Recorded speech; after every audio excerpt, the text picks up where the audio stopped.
कारवेल्लक।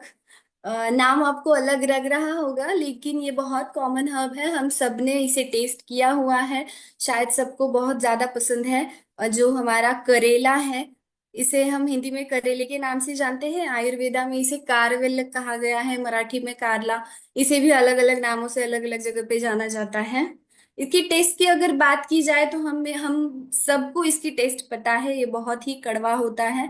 तो इतना ज्यादा लोगों को पसंद नहीं आता। बट अगर टेस्ट को साइड में रखा जाए और बेनिफिट्स के बारे में देखा जाए, तो इसके बहुत ज्यादा बेनिफिट्स हैं।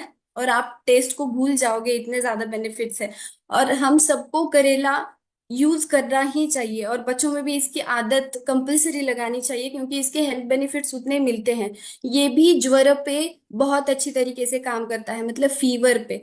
अगर आप इसे ज्वरग्न कहा गया है आयुर्वेद में। फीवर में भी काम करता है, प्लस फीवर के बाद जो हमारी मुंह की टेस्ट चली जाती है ना, कि हमें खाना खाने का मन नहीं करता है, या एनोरेक्सिया भी हो जाता है कि भूख कम हो जाती है, इस तरीके की कंडीशन में अगर आप करेला का पाउडर देते हो ना, तो वो हील होने में बहुत उसकी रिकवरी होने में बहुत मदद होती है।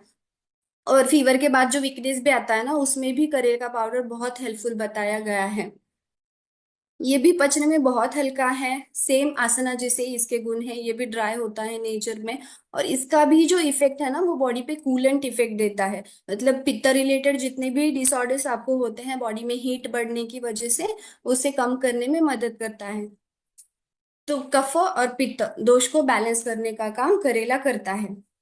सेम आसना की तरह ये भी ब्लीडिंग डिसऑर्डर्स पे काम करता है। तो अगर आप किसी लेडीज को मेनोरेजिया की प्रॉब्लम है, या बहुत ज्यादा हेवी पीरियड्स शुरू है, तो आप आसना और कार्यवेलक का कॉम्बिनेशन करके उन्हें दे सकते हो। डोसेज आप जनरली 3 to 6 ग्राम रख सकते हो। लेकिन अगर आप बहुत ज्यादा प्रॉब्लम है, तो जैसे मैं हमेशा कहती हूँ कि आपको आपके आयुर्वेदिक फिजिशियन के साथ कंसल्ट करना है, फिर उसकी डोसेज डिसाइड करने हैं। ओबेसिटी हो या कोलेस्टेरॉल लेवल कम करने में भी कारवेलक बहुत हेल्पफुल बताया गया है। इसे हिपैटो प्रोटेक्टिव भी कहा गया है। हिपैटो प्रोटेक्टिव मतलब हिपैटो मीन्स लीवर। तो लीवर डिसऑर्डर्स अगर किसी को है, या फिर लीवर की जो हेल्थ है उसे बूस्ट करने में भी कारवेलक जो है वो मदद करता है।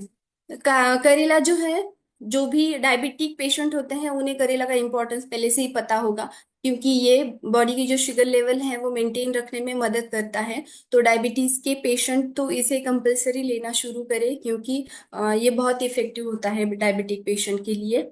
सेम ये इंटेस्टिनल पैरासाइट पे भी बहुत हेल्पफुल है। जैसे कि आंतों में कीड़े वगैरह होना, इसे कृमिघ्न कहा गया है इसीलिए आयुर्वेदा में।